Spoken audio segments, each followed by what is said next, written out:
You feel it coming. That low, familiar pressure in your gut. You know what your body needs. So you stand up, walk a short distance from camp, and find a patch of open ground near the tree line. No door. No privacy. No plumbing. No flush. For 99% of human history, that was it. That was the entire experience. And yet somehow, ancient humans managed. Not just survived but thrived. They raised children, built communities, crossed continents. All without a single toilet. So what was it actually like? The answer is weirder, more fascinating, and more medically revealing than you probably expect. Let's start with where. Early humans, your direct ancestors, for the last 300,000 years, were largely nomadic. They moved. They followed herds, tracked seasons, and never stayed in one place long enough for waste to become a serious problem.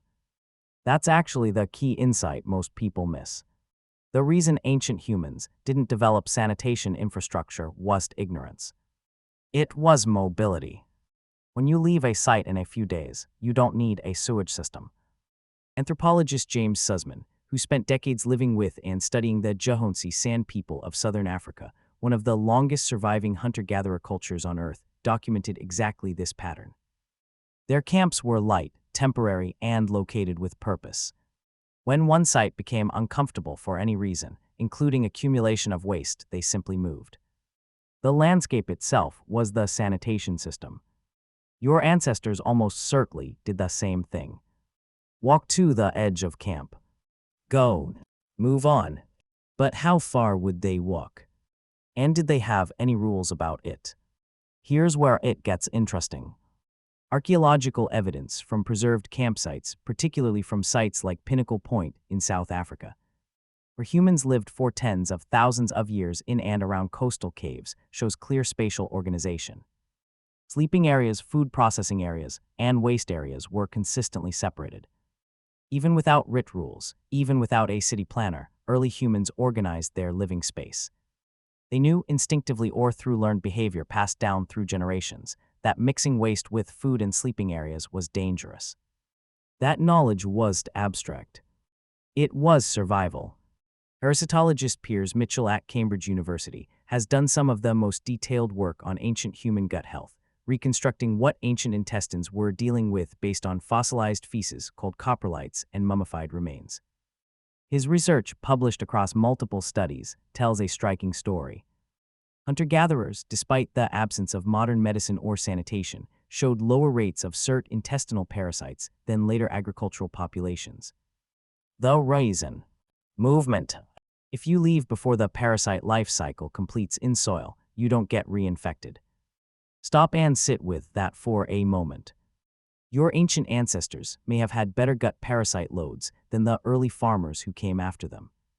The very people we tend to imagine as primitive and disease-ridden were, in at least one measurable way, healthier than the civilizations that replaced them.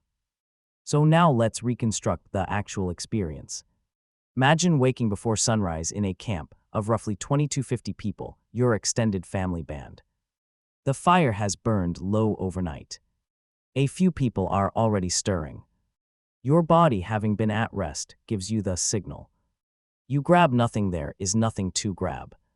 You walk perhaps 30 to 50 meters from the sleeping area, past the fire pit, past the edge of the cleared ground, and into vegetation. You squat. You go. You use whatever is nearby: leaves, smooth stones, dry grass. Your hand and nearby soil. You stand up. You return. That squat position, by the way, was not a concession to primitive conditions. It was biomechanically optimal. The human pelvis, when fully squatting knees above hips, creates a straighter path through the colon.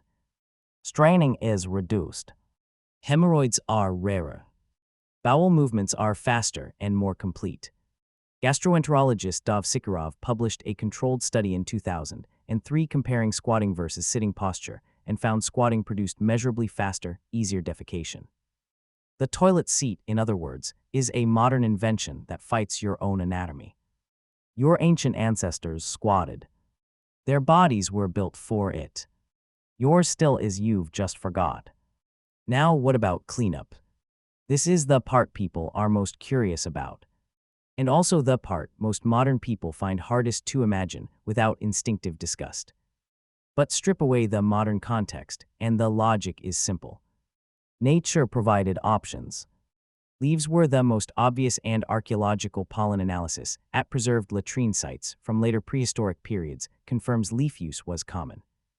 Smooth river stones, dry moss, and even fresh snow in colder climates have all been identified or plausibly inferred from historical and anthropological records. Many cultures across the world, documented by early ethnographers before modern products reached them, used the left hand and water. This is why, across dozens of unrelated cultures on multiple continents, the left hand carries social taboo around food and greeting. The practice was nearly universal enough to leave a cultural fingerprint that still exists today. Water, when available near rivers or streams, was almost certainly used. And it worked. The mechanics of cleaning with water are actually more effective than dry paper, something that modern bidets and many global cultures still reflect.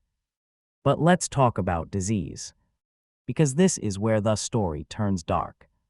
The moment humans stopped moving, the moment they built permanent settlements, dug storage pits, and began keeping animals close to living areas, the bathroom situation became catastrophic. Here's Mitchell's parasite research shows a dramatic spike in intestinal parasites like whipworm, roundworm, and trichuris in early agricultural and urban populations. Settled waste meant standing water. Standing water meant breeding grounds for pathogens. Animals in close quarters meant new cross-species diseases. The agricultural revolution that we learned to call progress was, for thousands of years, also a slow sanitation disaster. The ancient Romans eventually built aqueducts and public latrines. Medieval cities emptied chamber pots into the street.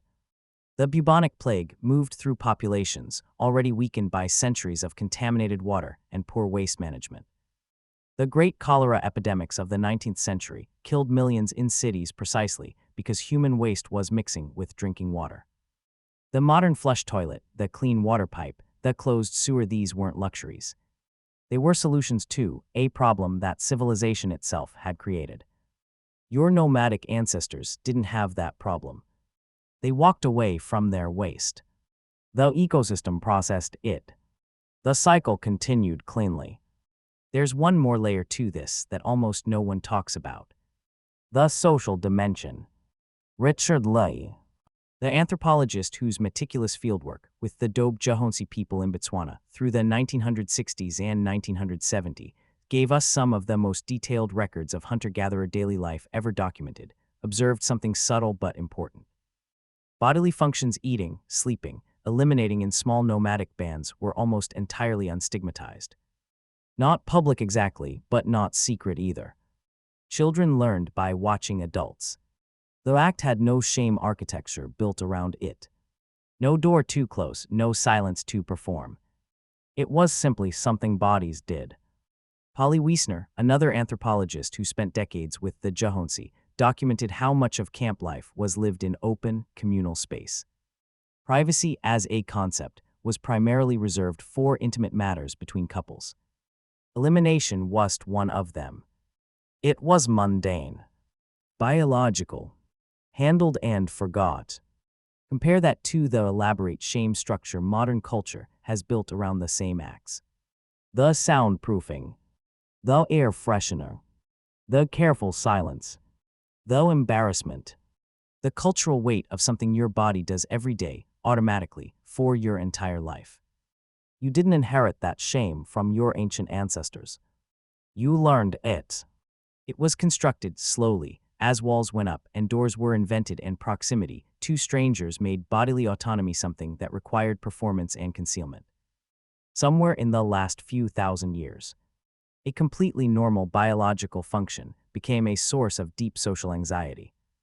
And your ancient ancestors, squatting casually at the edge of a savanna in the golden light of a morning 50,000 years ago, would find that extraordinarily strange. You wake up. Your body gives you the signal. You walk to the edge of camp and handle it in 30 seconds. Then you come back to the fire, sit down with your family, and start the day. No door. No shame. No problem. for 99% of human history. That was enough.